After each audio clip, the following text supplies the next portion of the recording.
Muito boa noite, tudo bem aí? Que bom estar aqui com você, que bom saber que essa conferência, lotada de jovens, é só a primeira conferência dessa juventude. Eu fico imaginando o que vai ser daqui a 10 anos, daqui a 20 anos, o que Deus vai fazer nesse ministério. Eu estou muito feliz aqui de estar perto e cooperar com a liderança do pastor Ezequiel, junto com a sua esposa Manu, com o Felipe, que eu também já estou chamando ele de pastor, e que está fazendo um grande trabalho aqui. Toda vez que olho com o Felipe, eu lembro daquele lutador do UFC, o Carlos Prates.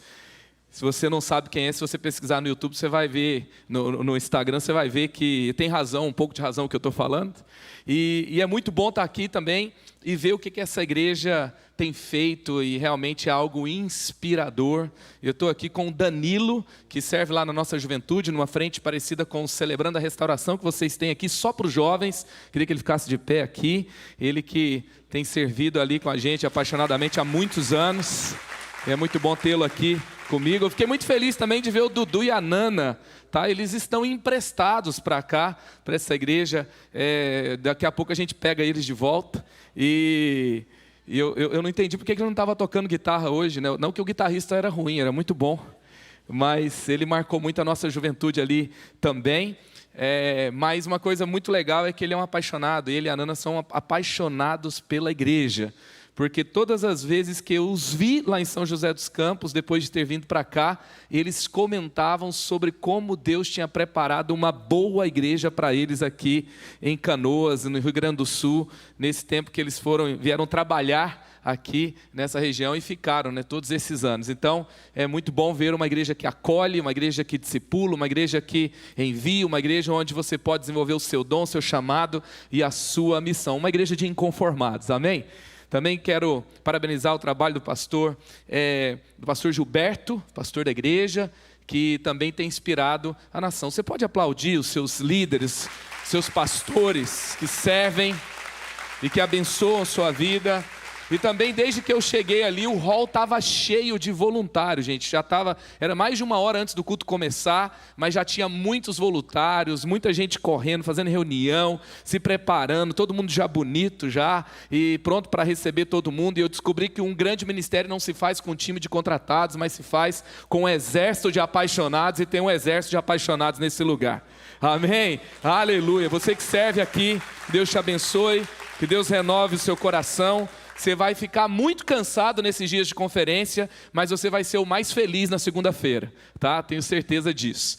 Eu queria mostrar aqui uma foto da minha família, te apresentar os lá de casa, tá? Eu sou casado aqui com a Mariana há 16 anos. Você vê que eu orei muito, eu me casei bem. Eu falo que eu poderia ter orado só um pouquinho mais, porque ela é corintiana. Então, assim, ninguém é perfeito, né?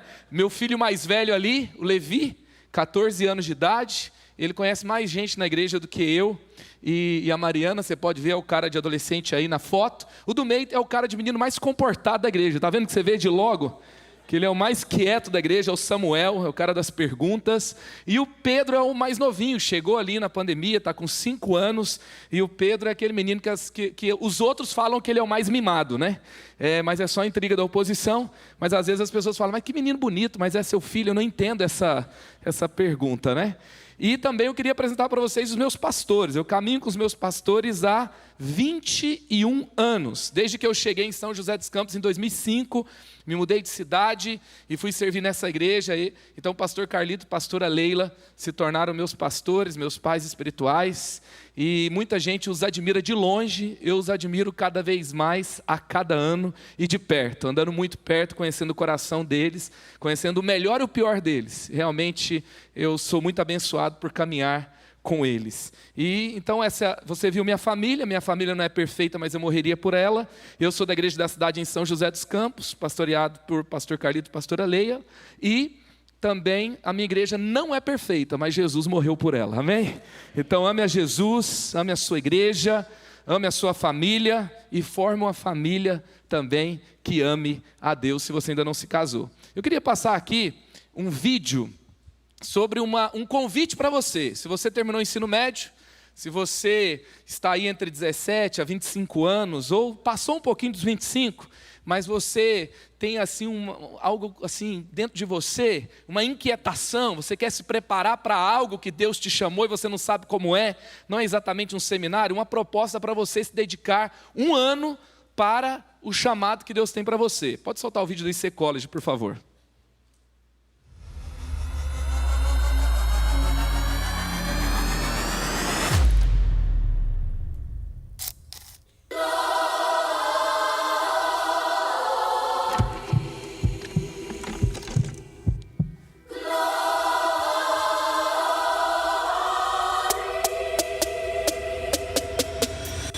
IC College é a escola ministerial preparatória para a vida. Não é uma faculdade cristã, não é um instituto teológico, não é uma escola bíblica, é uma escola ministerial de preparação para a vida. Através do IC College, eles vão receber um ensino apostólico, profético e pastoral empoderador para as suas vidas.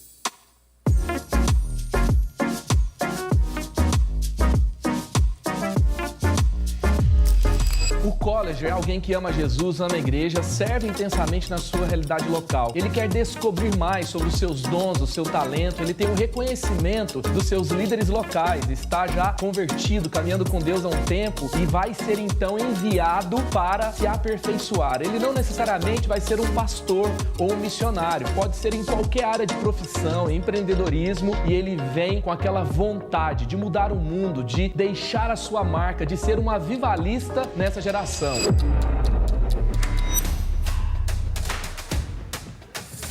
No IC College, você vive uma experiência imersiva durante 1 ano letivo, com aulas profundas e experiências práticas para desenvolver ainda mais tudo que aprendeu e recebeu. Além das aulas, você também vai ter estágios ministeriais na Igreja da Cidade Campos Colina, imersões na nossa rede de igrejas da cidade, ações de evangelismo e conferências proporcionadas pela nossa igreja. E para fechar esse ano letivo, você junto com a sua turma fará uma viagem missionária para derramar o amor de Deus ainda mais, derramar tudo aquilo que você aprendeu num contexto e num lugar diferente.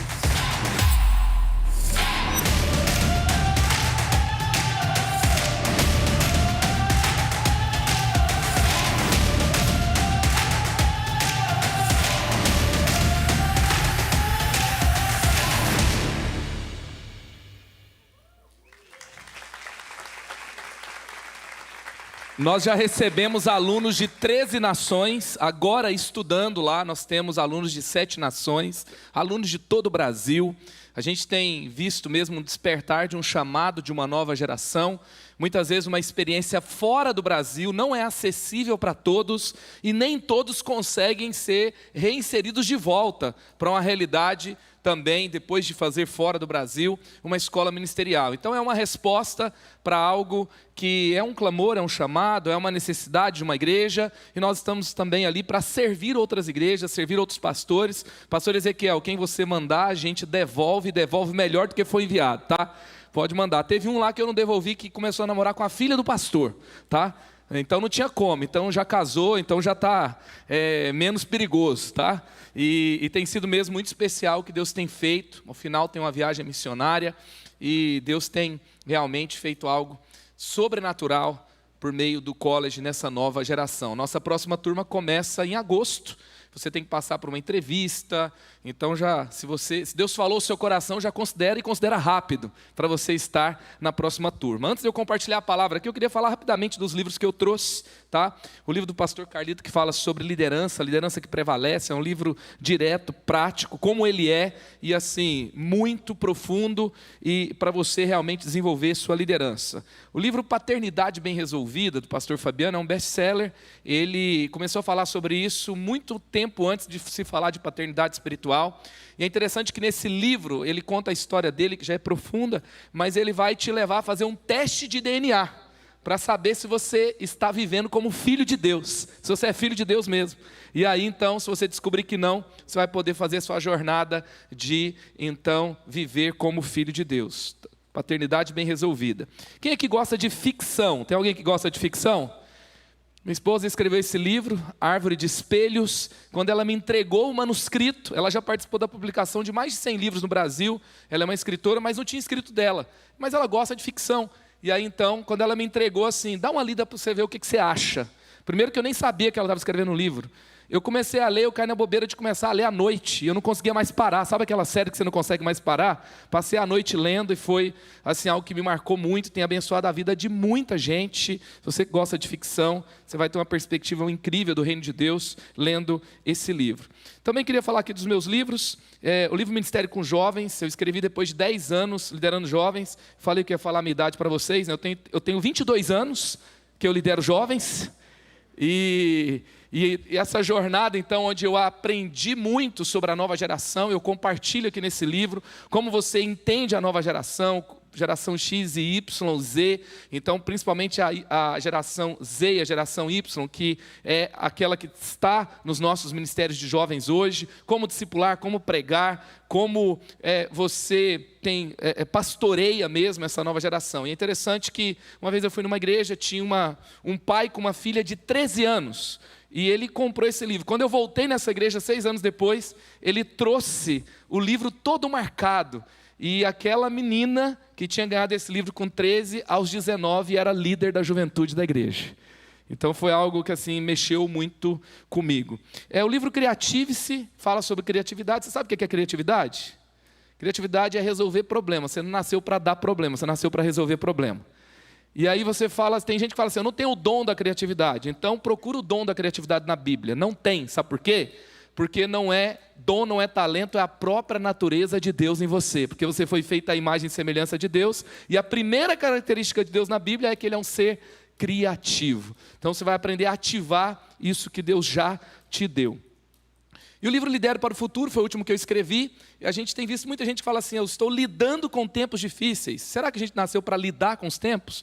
Nós nascemos para liderar os tempos e construir o amanhã melhor. Esse livro ficou na lista dos mais vendidos no Brasil, ficou na lista dos mais vendidos da Amazon. Teve uma lista que ele ficou em 11º, mas aí um amigo meu pegou a lista e falou assim, os 9 primeiros são Bob Goods. Então, ele falou, é um segundo lugar moral, né?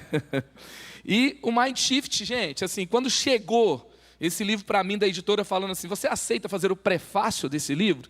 Eu não acreditei que era para mim mesmo, né, aquele e-mail, porque é do Erwin McManus, um best-seller, New York Times, um cara assim, ele tem muita propriedade para falar do que ele fala aqui, e ele fala de uma transformação de mentalidade que ele viveu para alcançar o que ele alcançou. Ele está ali em Hollywood, ele tem influenciado as pessoas assim, sabe, designers de moda, produtores de Hollywood, pessoas que influenciam muito o mundo, têm de alguma forma sido influenciado por ele, e ele nos entrega algo aqui valiosíssimo, uma mudança de mentalidade, tenho certeza que vai te abençoar também. Então, se você desejar ao final, eu estarei ali para fazer uma dedicatória para você, tá? Amém? Você está com expectativa de ouvir a palavra de Deus? Então quero compartilhar com você a palavra, quero te convidar a ler aí Romanos 12, verso 2, que é o tema dessa conferência. A gente, já viu que às vezes a gente se acostuma com a leitura de um texto, e a gente se acostuma tanto que parece que ao fluir a gente deixa de pensar na profundidade do que ele quer dizer para nós. Por isso que eu gosto de todo ano ler a Bíblia numa versão, numa tradução da Bíblia diferente. E tem muitas traduções, versões disponíveis em português. Então esse ano eu estou lendo na NVT.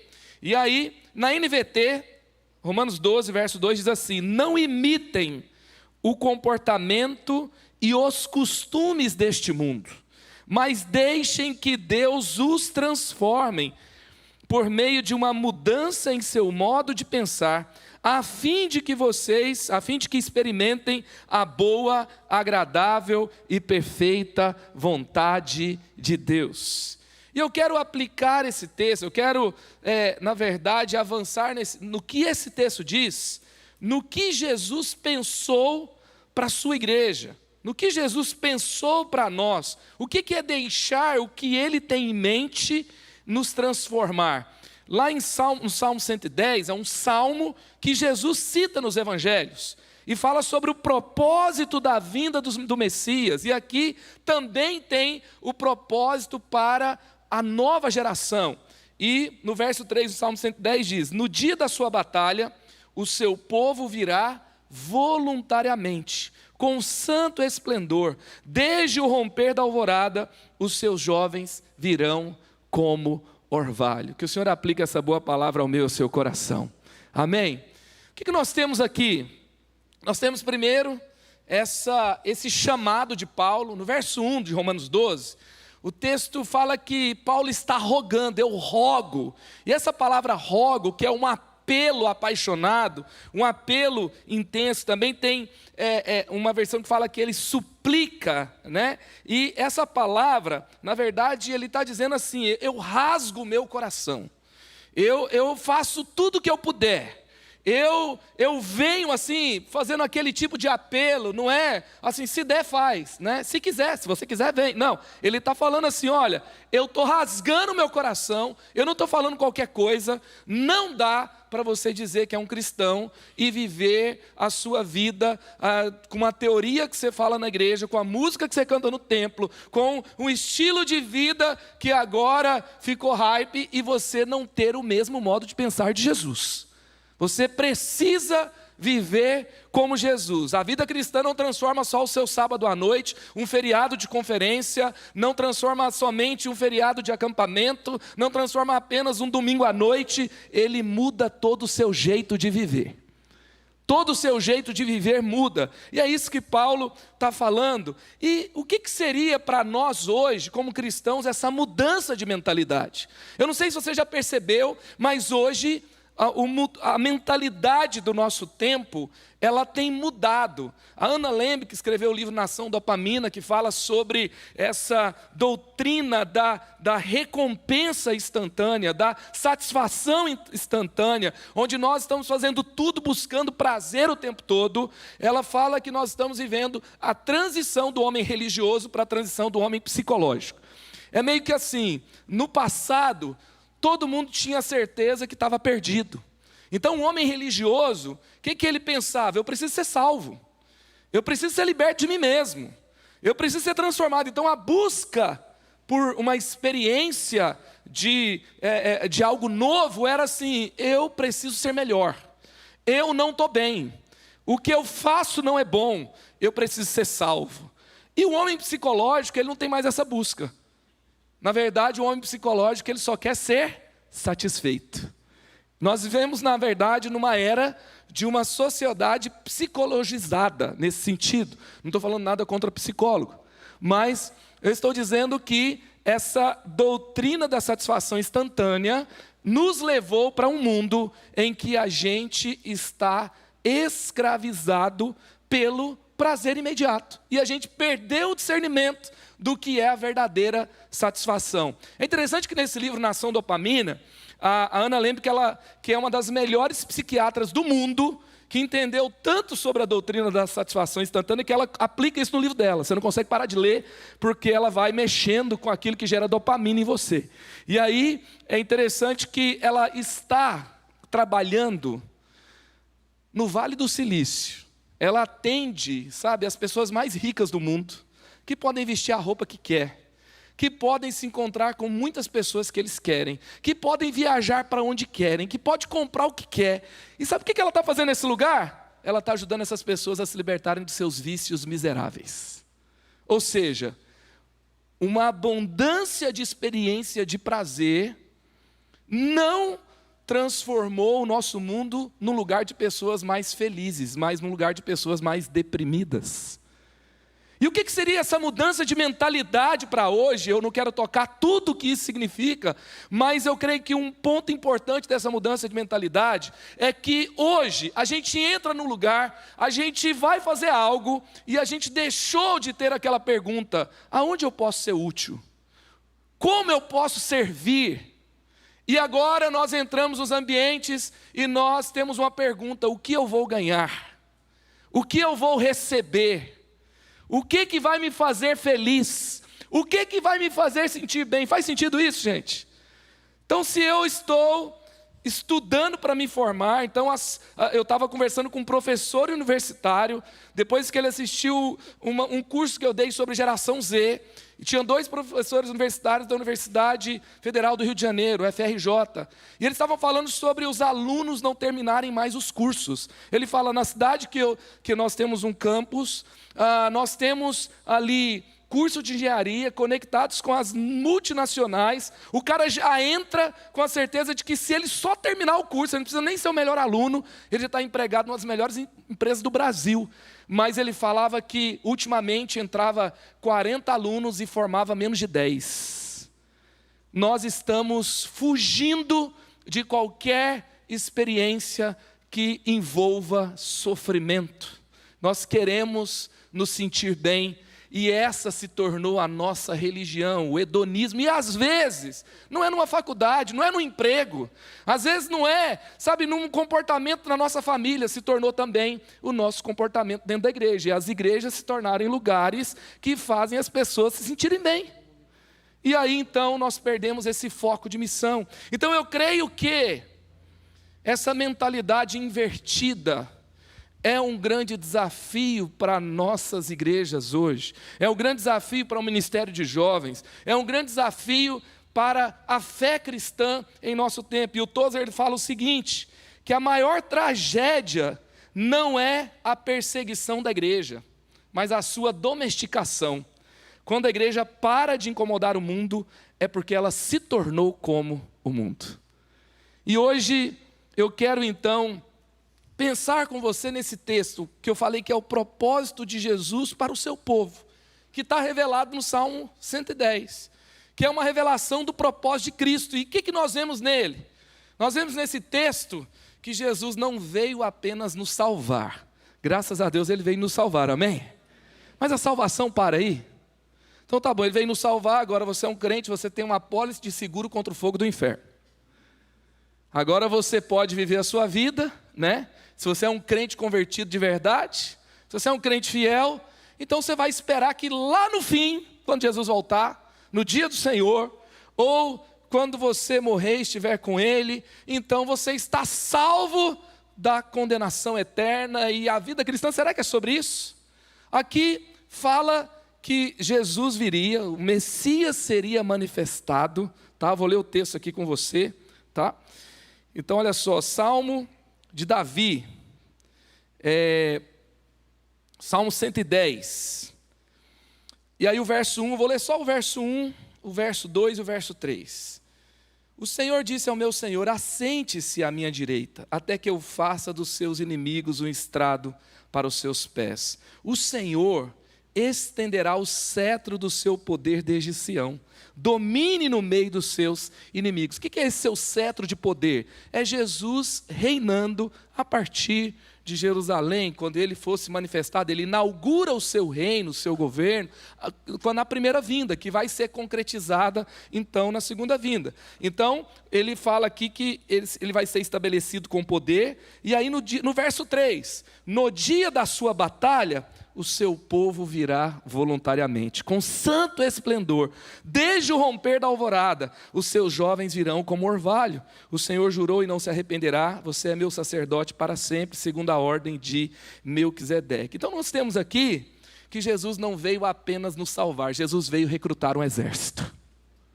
Jesus não veio apenas nos fazer aqueles que vão habitar na Nova Jerusalém para sempre, no lugar que a gente vai ser satisfeito para sempre nele.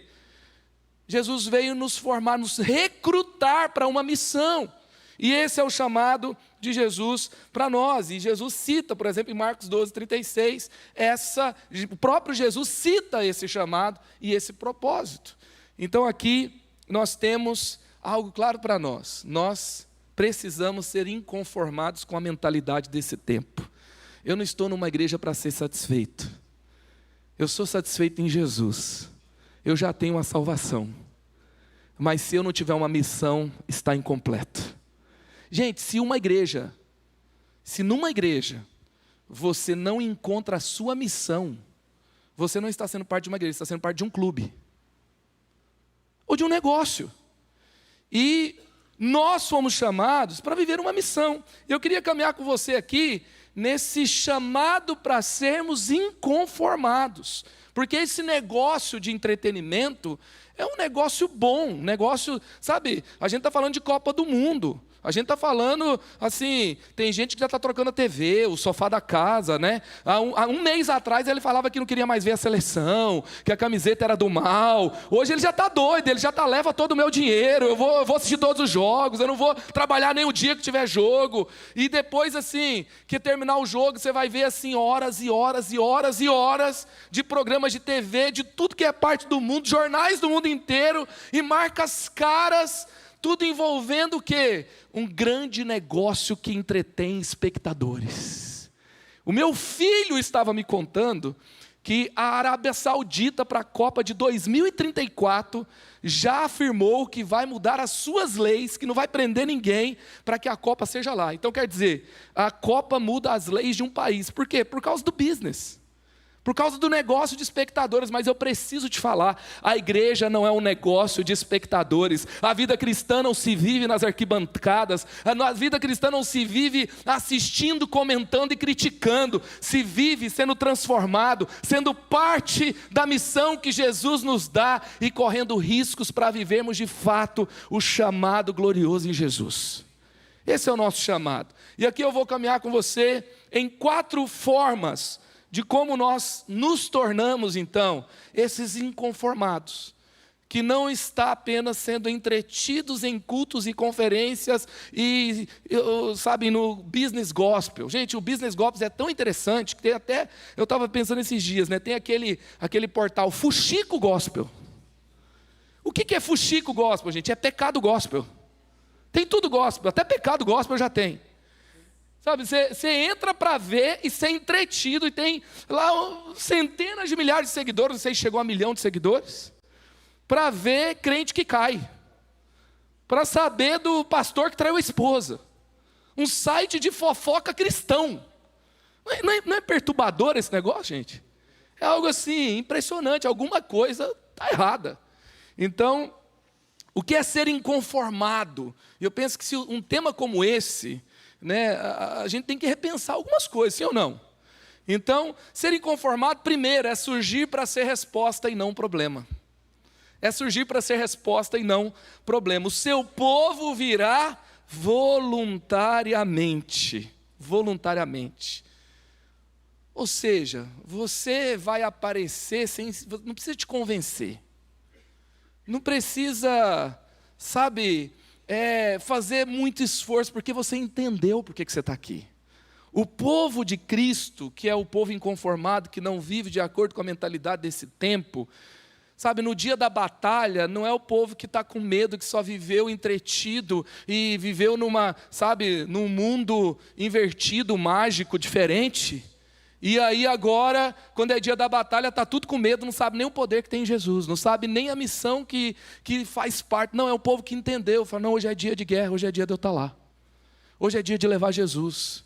Sabe, é o povo que fala assim, agora é hora de ir para a faculdade, não é hora dos meus pais ficarem preocupados se eu vou ficar crente, se eu vou me desviar, não, é hora deles terem certeza de que eu vou lá para levar avivamento. Sabe, quem tem que ficar na tarja preta não é os seus pais, não, é o inferno que tem que ficar na tarja preta, porque você entrou lá e agora ficou feio para o inferno. É o povo voluntariamente, é o povo que fala assim, vamos orar de madrugada? Vamos! Vamos! O que nós vamos fazer? Vamos ler a Bíblia junto esse ano? Vamos! Vamos servir montando cadeira? Vamos ofertar, porque, sabe, você está no seu primeiro emprego, você é o estagiário, a culpa é sua e tudo que acontece lá. Mas você sabe que você não recebe o seu recurso não é tão pouco de forma que você não possa ser parte daquilo que Deus está fazendo aqui. Seu coração já é do Senhor. Então tudo que você tem é dele. Isso é você surgir, sabe, você não surge para dar problema, porque liderando jovens, já aconteceu muitas coisas. Sabe, já ligaram para mim de madrugada, porque a esposa, recém-casada, descobriu que o marido estava no Tinder, zerando o Tinder com outros homens. Sabe, eu já fui acordado de madrugada, porque um pai não achava um filho preso nas drogas. Eu já fui chamado muitas vezes, e eu lembro dos casos, por quê? Porque, sabe, seja na escola, seja no ministério, você vai lembrar de 2 tipos de gente. O que dá BO e o que surge para ser resposta no dia da crise. É ou não é verdade? Alguém que apareceu para ajudar quando ninguém queria. Alguém que abraçou o problema junto com você e o maior BO que você lidou. Quem que você lembra na sua 7ª série? Você não lembra da sua sala inteira, você lembra? Mas você lembra do melhor da sala? E você lembra do mais bagunceiro? E você lembra de quem fez bullying com você?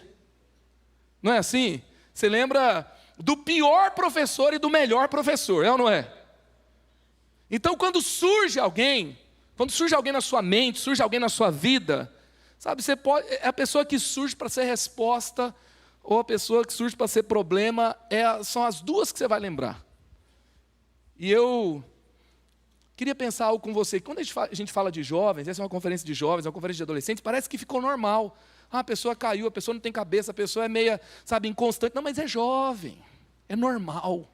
É ou não é? É jovem, dá trabalho mesmo. Em nome de Jesus, você não vai aceitar essa sentença, essa definição sobre o seu tempo de juventude. Você vai falar assim, não, eu não estou aqui só para ser mais um jovem, que passa por aqui para dar trabalho para o pastor Ezequiel. Sabe, eu não vou ser mais um namoro complicado dessa igreja. Eu vou andar direitinho. Eu não vou ser mais alguém, sabe, que quando falarem meu nome, é só BO, é só problema, é só confusão. Não dá. Gente, eu me lembro, sabe, hoje eu falo em muitos lugares sobre liderança de jovens, mas eu me lembro assim, que eu não pensei assim, eu vou ser pastor de jovens, eu quero ser líder de jovens por 22 anos, eu não pensei nisso. Mas quando eu saí da minha cidade, na minha cidade onde eu nasci, Goiânia, na época, tipo assim, você podia escolher entre 10 cultos de jovens no sábado. Eu lembro que eu cheguei em São José dos Campos, só tinha na minha igreja, não tinha outras, não tinha um culto de jovens que eu sabia que tinha, e era aquele negócio assim, ó, na minha igreja tinha, você nunca sabia quando tinha, mas tinha. Sabe, hoje tem, amanhã não tem. E eu me lembro que eu cheguei para trabalhar numa organização da igreja, a gente estava no final de uma conferência de uma organização da igreja, eu estava ali trabalhando, muitos jovens voluntários, no primeiro sábado lá, e eu perguntei, e o culto de jovens, vamos? Eles falaram, não, hoje tem, mas o culto é muito ruim, não vamos para o culto não, vamos jogar boliche. Aquele grupo de jovens, eles estavam esperando o culto ficar bom para ir. Entendeu? Ou seja, a gente espera ficar bom para a gente consumir um culto bom. A gente não vai para melhorar, a gente vai criticar se for ruim, a gente vai aplaudir e até vai em alguns se for bom. Mas eu não estou ali para fazer algo que eu fui chamado para fazer nesse ambiente. Eu me lembro que naquela primeira noite, um grupo de jovens foi para o boliche. E eu, na primeira noite, chegando na cidade, eu fui para o culto de jovens. E naquela noite estava chegando um novo pastor para os jovens, que era o pastor Gilberto, que inclusive é do Sul. Ele estava indo de Brusque para a nossa igreja para liderar a juventude. E aí então, de Santa Catarina, né? Mas ele é aqui do Rio Grande do Sul. E ele estava pastoreando lá em Brusque, e daí foi para lá. E eu me lembro que naquela primeira noite, assim, o culto não era bom mesmo, não. Mas o pastor, assim, chegou e ele pregou muito, abençoou muito a juventude, claramente tinha muitos desafios, e no final, eu já estava mudando de cidade, eu já estava sozinho no culto, ninguém quis ir junto. E jovem não dorme cedo mesmo, não é verdade? Na época não tinha Netflix, você alugava um monte de DVD na locadora, lembra?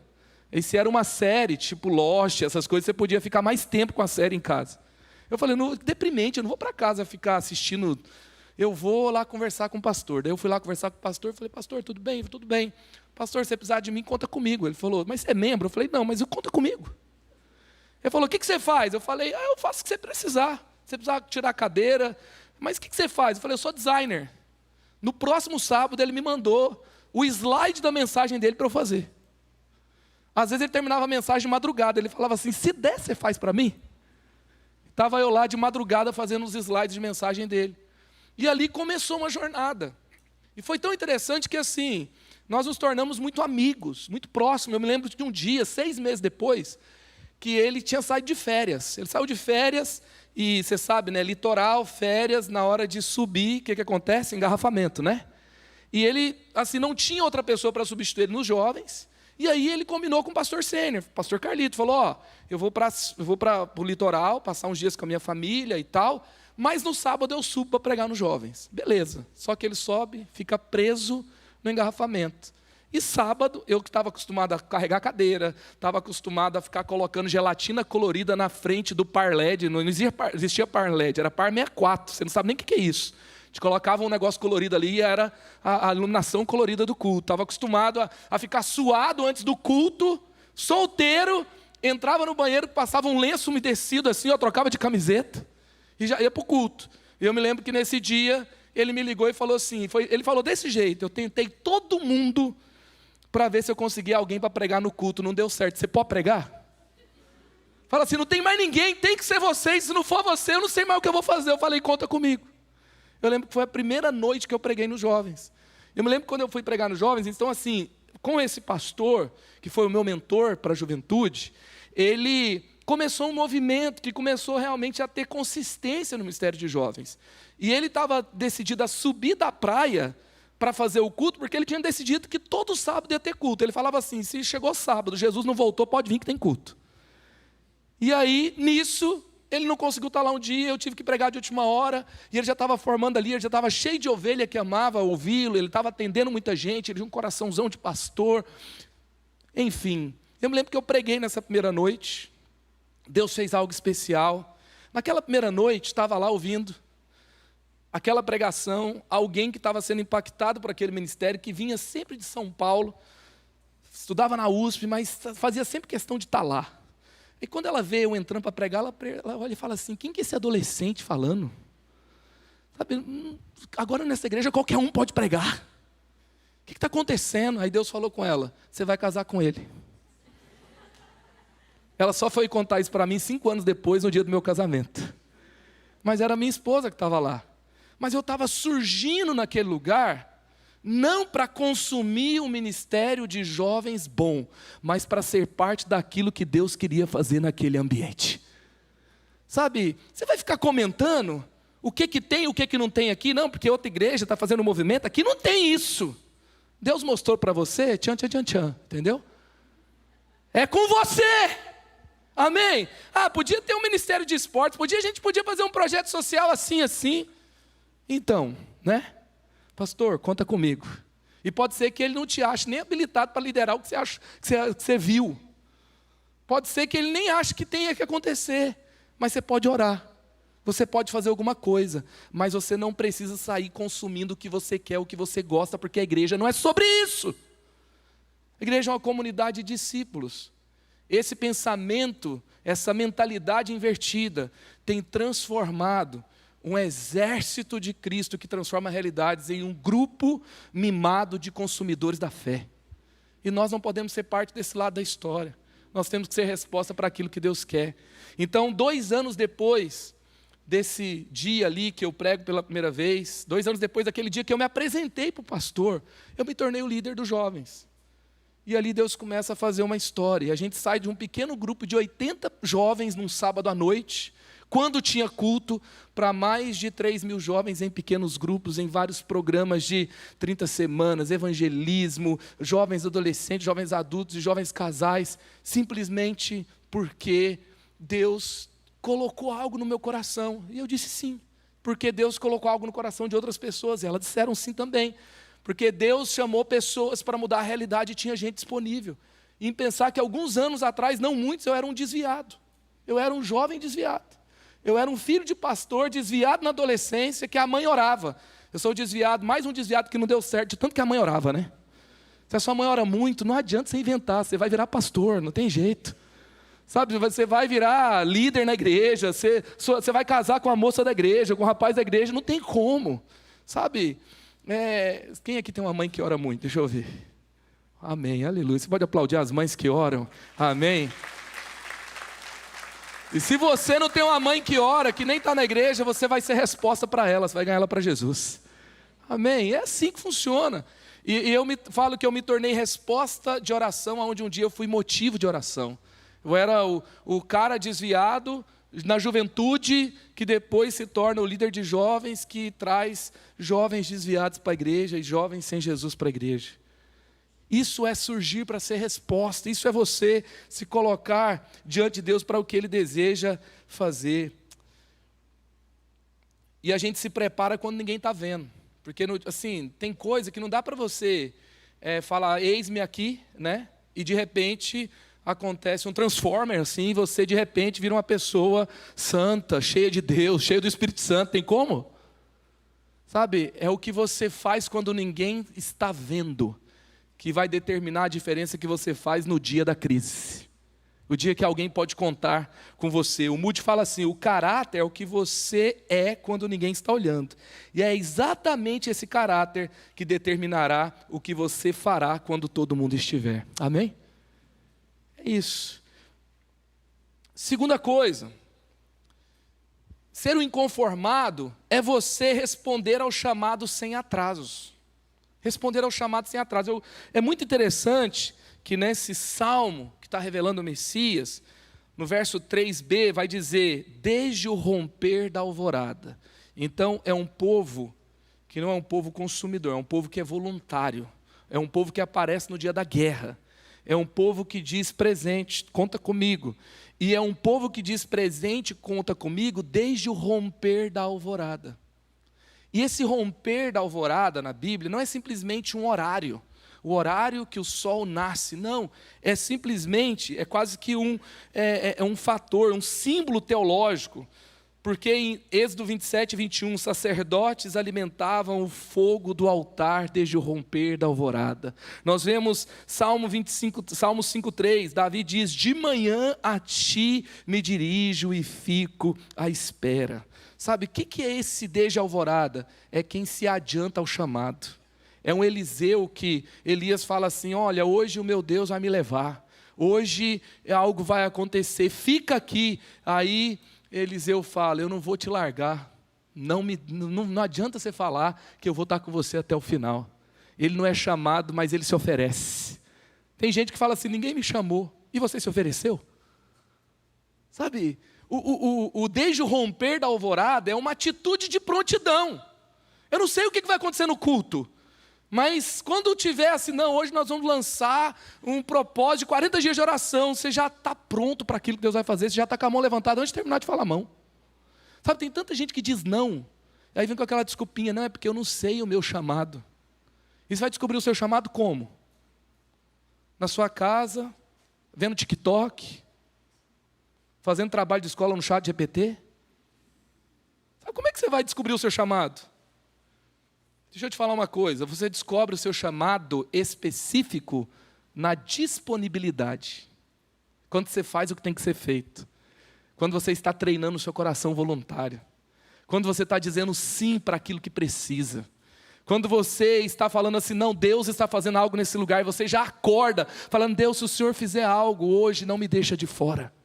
E esse algo hoje pode ser você parar para ajudar alguém que precisa. Esse algo hoje pode ser orar por alguém que está enfermo. Esse algo hoje pode ser você ser voluntário numa coisa que você nunca imaginou, que você fala assim, eu não sei fazer, mas eu vou aprender e vou fazer.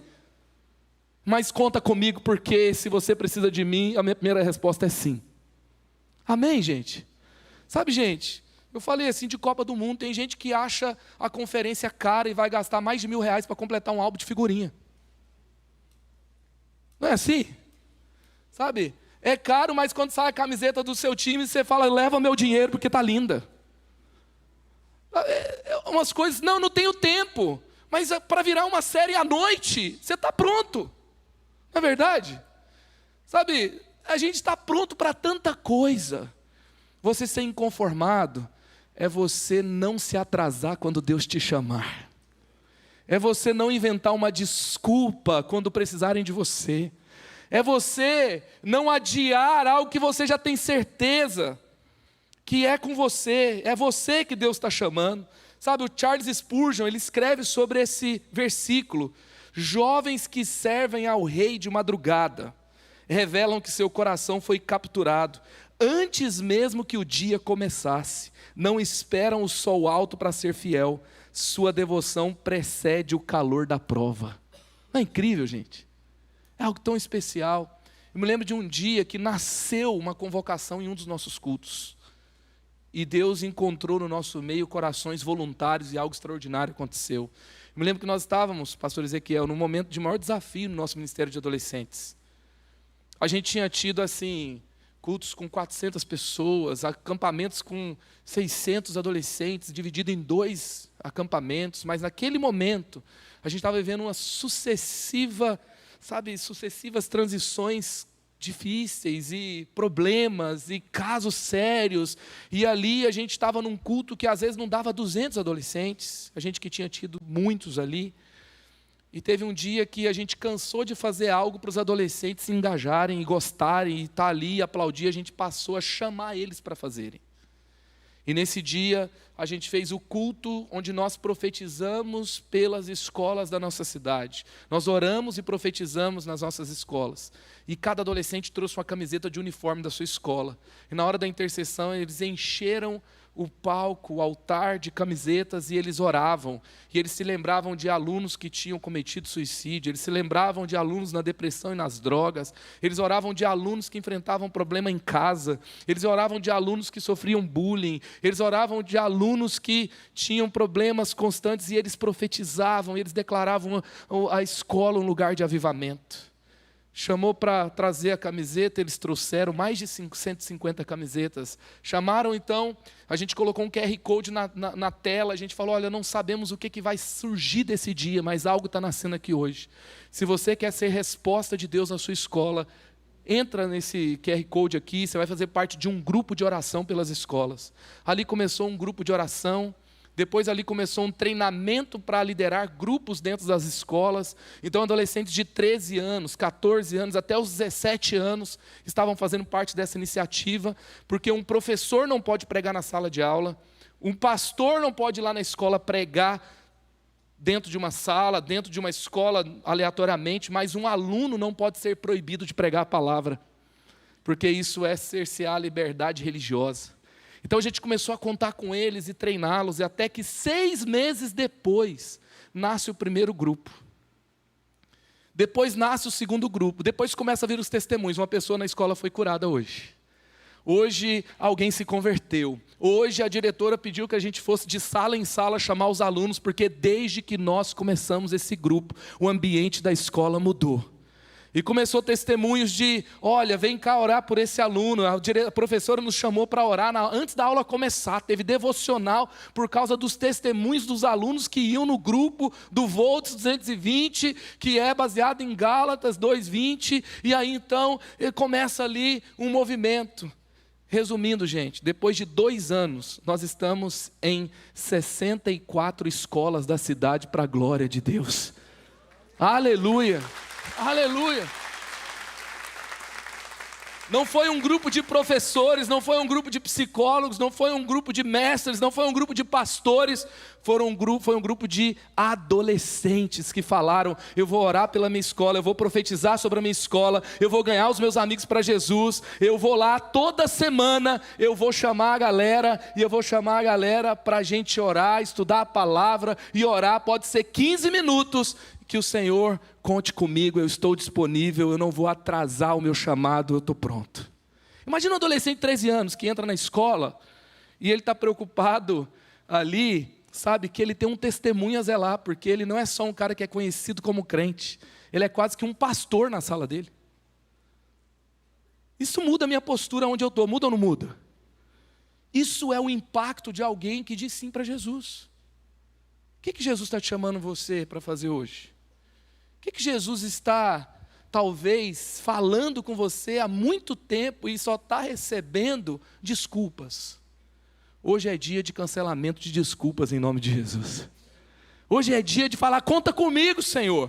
Então ser um inconformado é não atrasar. Ser um inconformado é dizer sim. Isso vai fazer toda a diferença. Terceiro, ser um inconformado é tornar-se forte para fazer a diferença no fronte. Tornar-se forte. Então esses que surgiam eram voluntários, não eram obrigados.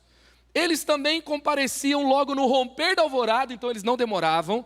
Esse é o exército que Jesus veio formar. E ele também fala que eles apareciam com santo esplendor. Eles não apareciam empurrados na cadeira de roda, tomando soro, quase morrendo raquítico. Eles apareciam fortes. Eles pareciam preparados. Eles davam um sinal para todo o exército. Todo o povo olhava para eles e falava: agora chegou o reforço. Agora tem gente chegando que vai fazer a diferença. Gente, aqui também, sabe, quando nós temos a promessa da descida do Espírito Santo, e falava aqui do alto, o povo de Deus, que ele estava formando para uma grande batalha, para uma grande missão, para edificar a igreja, para espalhar o evangelho pela terra. A Bíblia fala que eles seriam revestidos de poder, e essa palavra poder, que é o dunamis do Espírito Santo, ela está ligada a realizar sinais e milagres, está ligado também a influenciar pessoas e formar exércitos. Está ligado a um poder sobrenatural também para uma excelência moral. É algo assim que, pelo poder de Deus, nós vamos ser uma manifestação madura de Cristo e a gente vai fazer a diferença nesse tempo. Muitas vezes a gente pensa só no sinal e milagre, dons do Espírito, nessa manifestação de poder, mas aqui fala sobre um poder de Cristo, um poder no Espírito, onde Ele levanta um povo forte, não para ser influenciado, mas para fazer a diferença, não para ser como o mundo, mas para marcar essa geração com o poder de Deus. E aqui então, esse tornar-se forte, sabe, a expressão aqui, Kodesh, ornamentos de santidade. Não fala de uma beleza superficial de feed do Instagram. Tem gente que é santo no feed e podre na DM, né? Tem gente que é uau no que parece, mas, sabe, nas conversas, no escondido ali, é algo realmente desesperador. Então, o texto fala aqui sobre uma consagração visível. Tem um exegeta que vai dizer que esplendores sagrados, que vai se referir à aparência dos sacerdotes guerreiros investidos como que fosse de uma santa armadura. Sabe, também é um paralelo com como Deus levantou Sansão, um nazireu, como Deus levantou Samuel, um nazireu. Quando o povo não ouvia mais a Deus, levanta um consagrado. E os nazireus, que deixavam os cabelos crescerem e as barbas crescerem, eram como se fosse um símbolo visível de uma consagração invisível, de uma vida separada, onde eles não podiam comer uva, não podiam simplesmente se entregar aos deleites naturais, porque eles tinham o seu prazer no Senhor. Eles não poderiam ser dominados também por bebidas fortes, porque eles eram completamente consagrados, eles tinham sua consciência sempre ativa para Deus. Eles estão falando dos nazireus, e quando os nazireus, ao longo da história do povo de Deus, eles surgiam na batalha, um olhava para o outro e via alguém de cabelo trançado, cabelos longos, era um nazireu, o povo todo se encorajava, porque para eles era como se Deus estivesse lutando com o seu povo. Muitas vezes os jovens são vistos como a geração mais fraca, a geração Z. Muitas vezes é vista como a geração mais frágil, a geração que não tem bateria social para muito tempo, a geração que, sabe, toda hora está sofrendo com algum tipo de ansiedade, está sofrendo com algum tipo de, e não é uma brincadeira, de que é uma pandemia da doença mental, que é uma pandemia grave, porque o excesso de informação não nos tornou mais inteligentes, nos tornou mais ansiosos. E nesse contexto, muitas pessoas têm aceitado, é todo mundo doente mesmo, é todo mundo lascado mesmo, é todo mundo ansioso mesmo, todo mundo dorme mal. Isso se torna quase que uma repetição na nossa mente. Ei, você não é todo mundo, você é um consagrado, levantado por Deus. Você não vai surgir no meio da batalha para todo mundo te socorrer, não. Você vai ser alguém que, quando surgir, as pessoas vão ver Deus em você, vão ver a força de Cristo em você. Você vai surgir consagrado, em oração, em santidade. Você vai surgir como um recado do céu para esse tempo. Deus não abandonou essa geração, Deus está contando com o seu povo. Sabe, a gente tem que pensar em ministérios de juventude assim, que prepara o povo para o pior, porque o mundo, não sei se te falaram, não é uma profecia do caos. Você acha que o mundo vai melhorar? Vai para a Bíblia, Mateus 24. Vai falar sobre o fim dos tempos. É assim, ó, melhora, melhora, fica bom, fica maravilhoso, fica glorioso. Aí Jesus volta, é assim que acontece? Como é que acontece? Dores de parto. A contração, me lembro quando a Mariana começou a ter contração. Do Levi, o primeiro filho. E eu liguei para o médico, falei, olha, ela está gritando aqui, o que eu faço? Socorro. Aí ele falou, qual foi a última vez que ela gritou? Ah, não sei, não contei o tempo. Aí ela gritou lá para mim, não faz 3 minutos. E eu, não tem 3 minutos. Ele pegou e falou assim, se você não sabe fazer parto, corre para o hospital. Qual que é o sinal que o bebê está chegando? É que as dores são mais intensas e elas são mais breves entre uma e outra. E essa é a ilustração para a volta de Jesus. Não é que vai ter guerra, vai ter mais guerra. Não é que vai ter mais fome e miséria, vai ter mais. No período curto de tempo vai ter mais surtos no mundo e mais problemas no mundo. Então, o anúncio do fim que nós estamos vivendo é que o mundo vai piorar. E você não vai fugir do lugar que Deus te deu. Você vai ser um sinal de esperança para todos. Você vai ser não simplesmente alguém que entrega a mensagem, você vai ser um sinal da mensagem, você vai se tornar a mensagem. As pessoas vão olhar para você e vão ver, tem ainda esperança nesse tempo. Tem pessoas que vivem com sanidade, pessoas que são fortes apesar de tempos difíceis, pessoas que se alegram apesar do caos do nosso tempo. Você vai ser uma mensagem de alegria em um mundo deprimido. Sabe, você não pode surgir nesse cenário. Eu me lembro que um dia, eu lembro de um dia que eu fui buscar meu filho no final de uma conferência, sabe assim, filho de pastor no final de conferência, como é que é, né? Está cada um para um lugar, você vai descobrir onde está. E eu lembro de chegar num gramado lá que tem na igreja, e aí um menino chorando com grama no nariz, na boca, no ouvido, aqueles líquidos misturando na face, e chorando.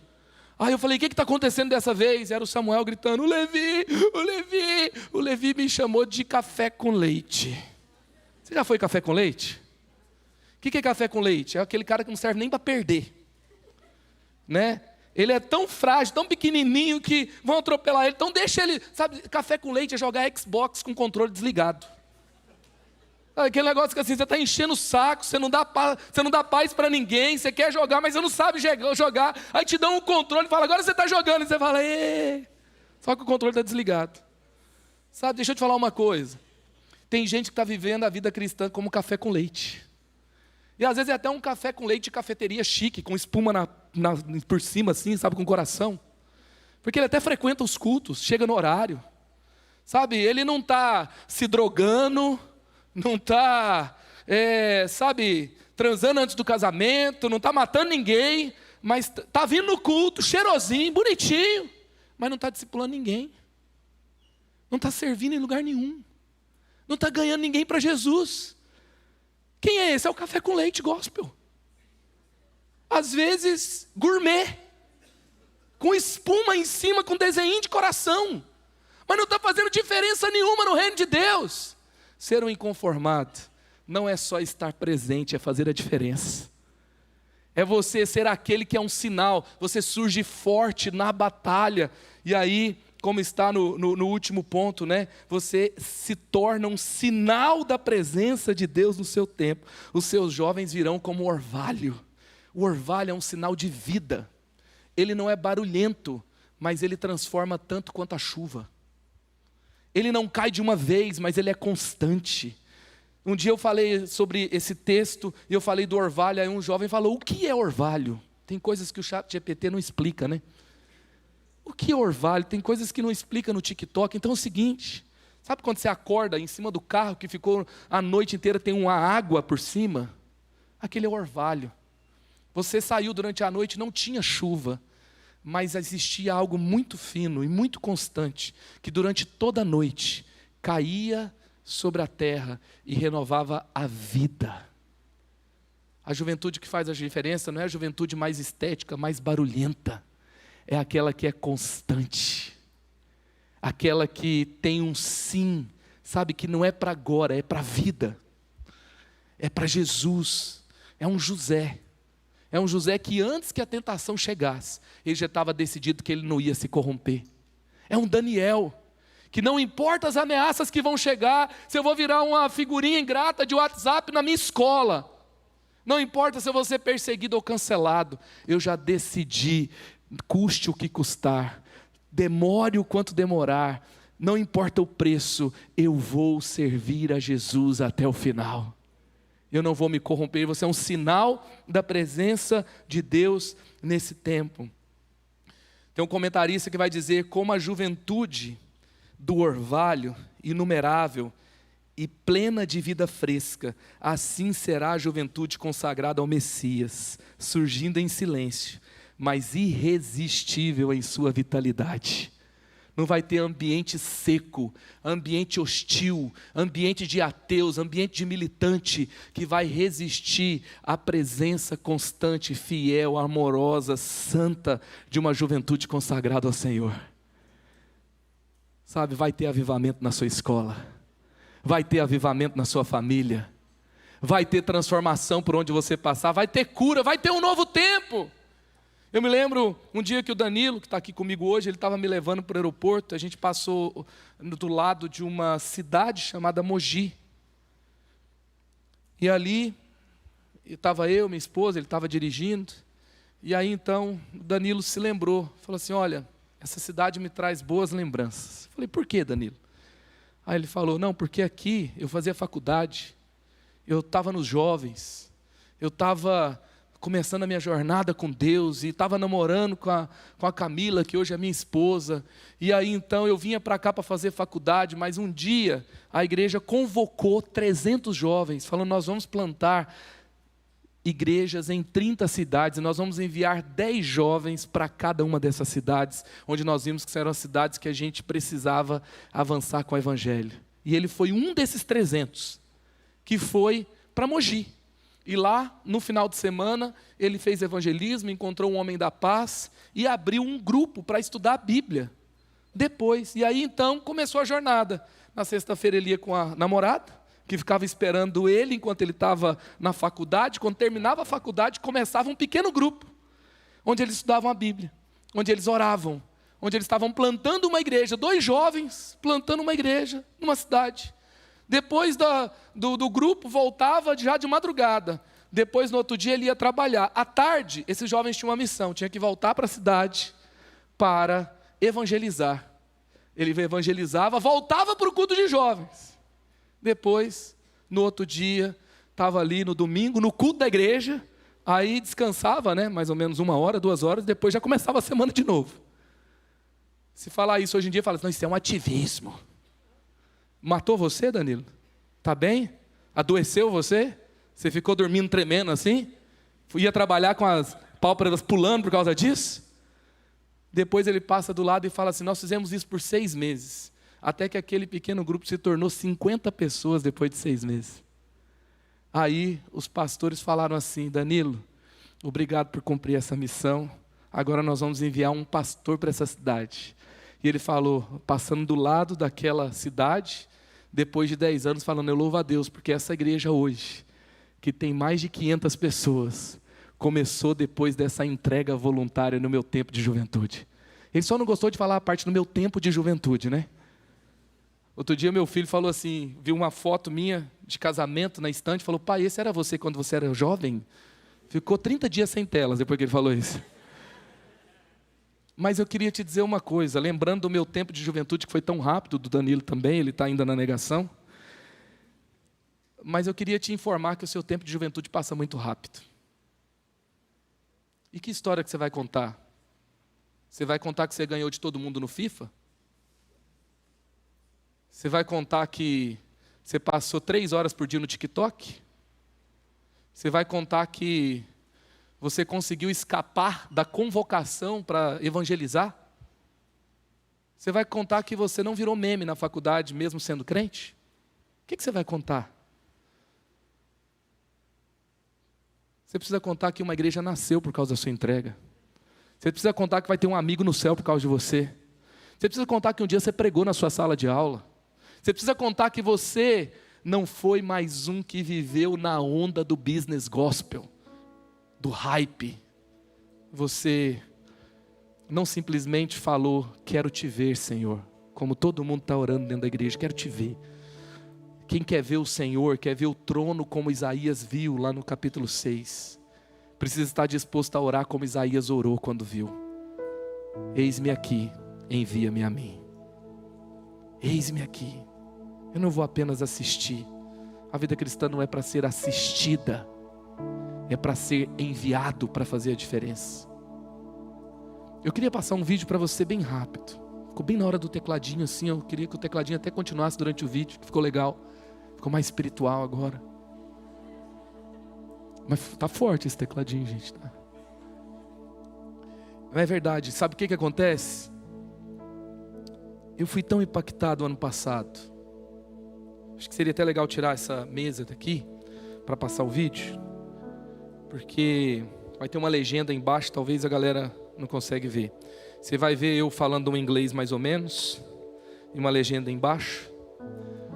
Mas eu queria mostrar assim, quando alguém que é voluntário, seu tempo de juventude, não é parado pelo impedimento da circunstância, não é, sabe, não é cheio de desculpa. Deus chamou, Ele pega o que tem e vai. O que pode acontecer? Eu queria que você conhecesse a história do pastor Paul, no meio da tribo dos Maasai, lá no Quênia. O que aconteceu por meio dele? Eu queria que você assistisse esse vídeo do testemunho dele. The story in this bike. This bike is my favorite bike because this was the easiest way I can go to the ministry. I use it to travel more than 60 kilometers, preaching the good news to churches, and also going to Kajiado. When my family needs some food, I go and I carry the luggages. So this, still I like it. It's a good bicycle. It gives me a lot of memory, how I struggle and how it has helped me to be able to reach many, many areas. How many people do you think that were reached through this when you start this ministry with this bike? More than 1,000 people. More than 1,000 people. Wow. Because I used to travel, I started many preaching points using this bicycle. I used to travel and I came in the night, and I normally travel a very far distance. When I come home, I come very late. But I can say more than 1,000 people souls were reached when I was using this bicycle. I opened more than 6 churches, 7 churches, to 15 churches using this bicycle. Wow. This is what I will never let it go, because it reminds me the goodness and the importance of serving God. And without saying, oh, it cannot happen, it can happen by foot, by bicycle, motorbike, and vehicle. You can reach many places as long as you have a call and you have that zeal of wanting people to know what the Lord has put in you.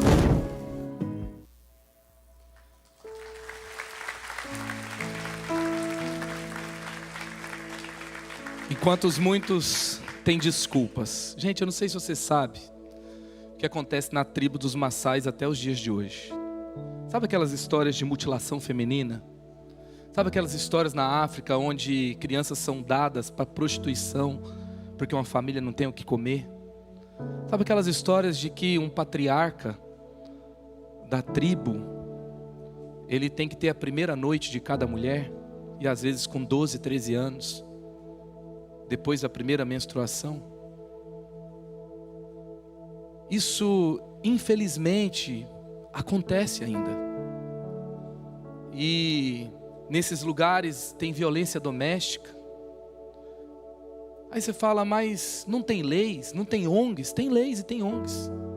É proibido. Se alguém for pego fazendo uma dessas coisas, é preso.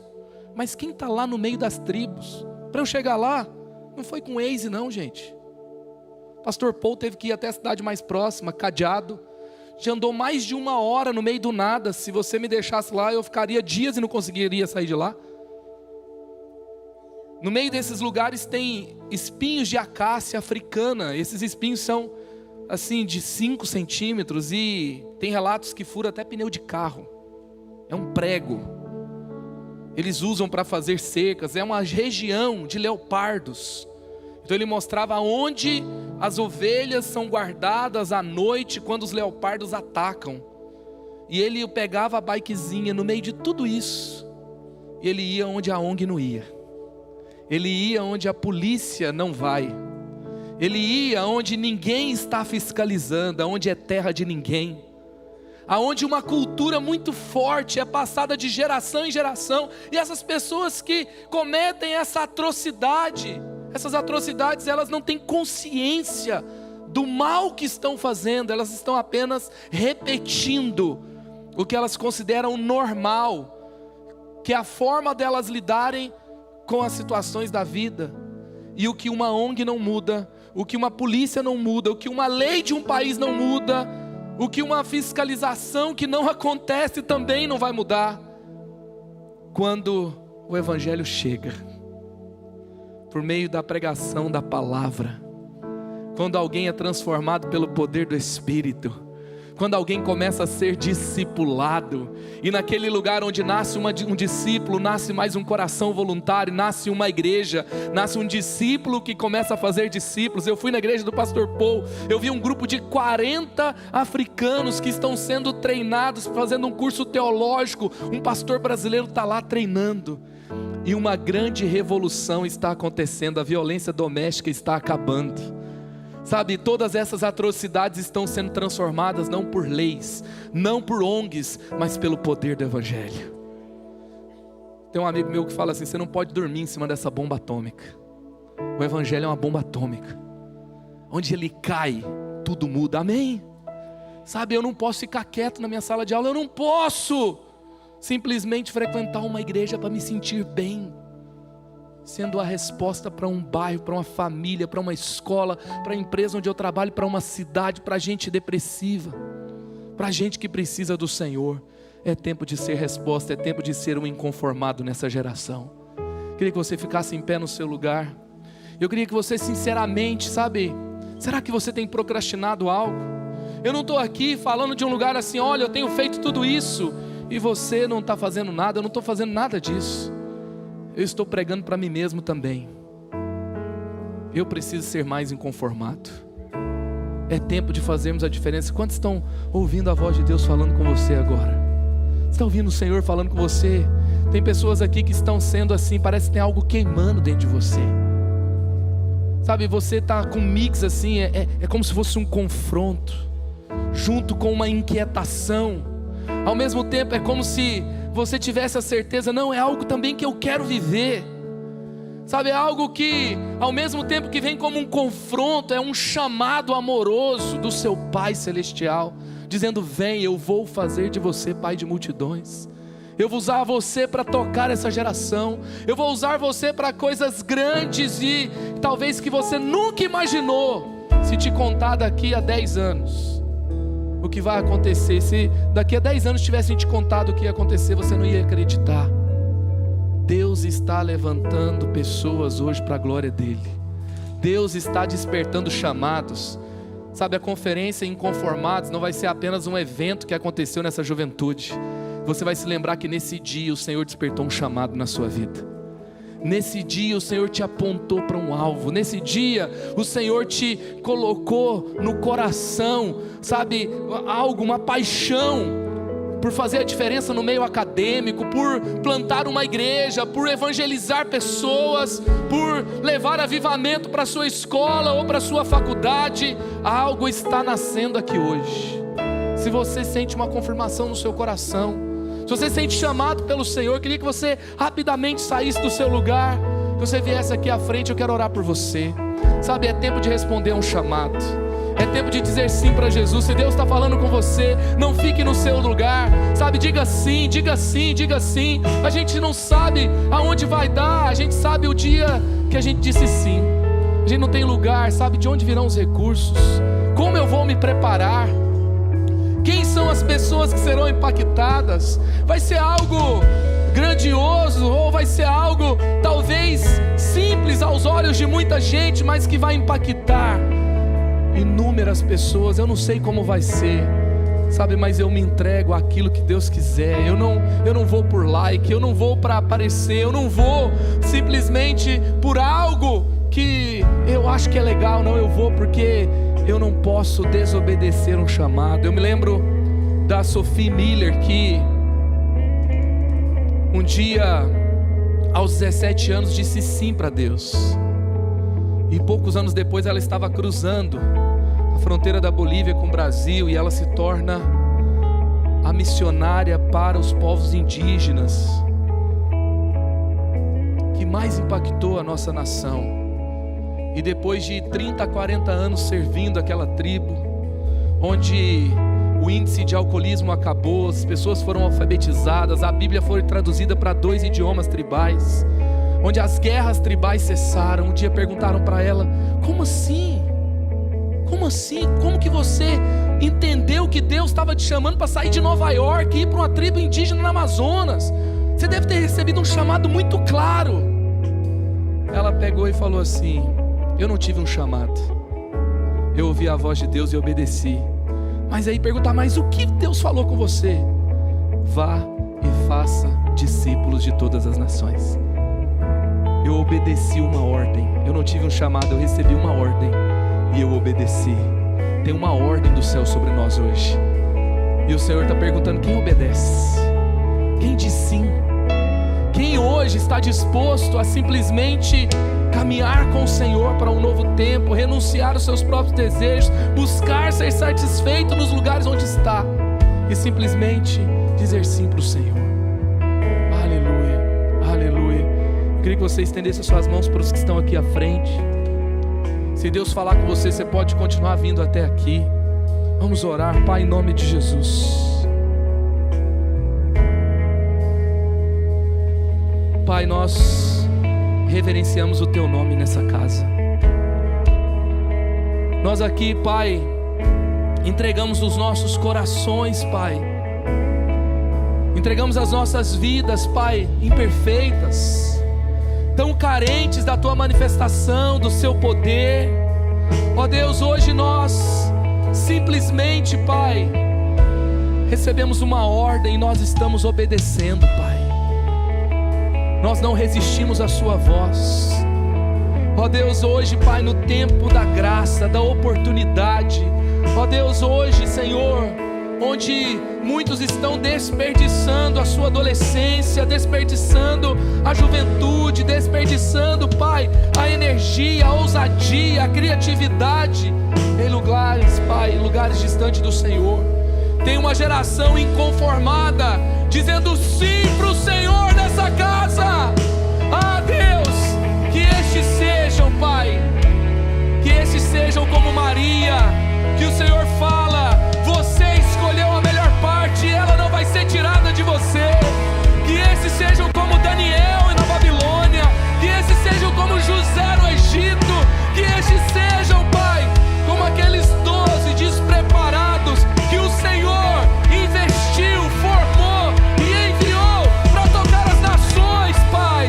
Ah, Pai, que esses sejam como Timóteo, que Paulo investiu, e ele fala sobre a timidez, sobre as enfermidades, sobre a inconstância, mas também se tornou uma bomba no inferno, um pastor que Deus usou, alguém que concluiu, ó Deus, com perseverança o chamado da fé.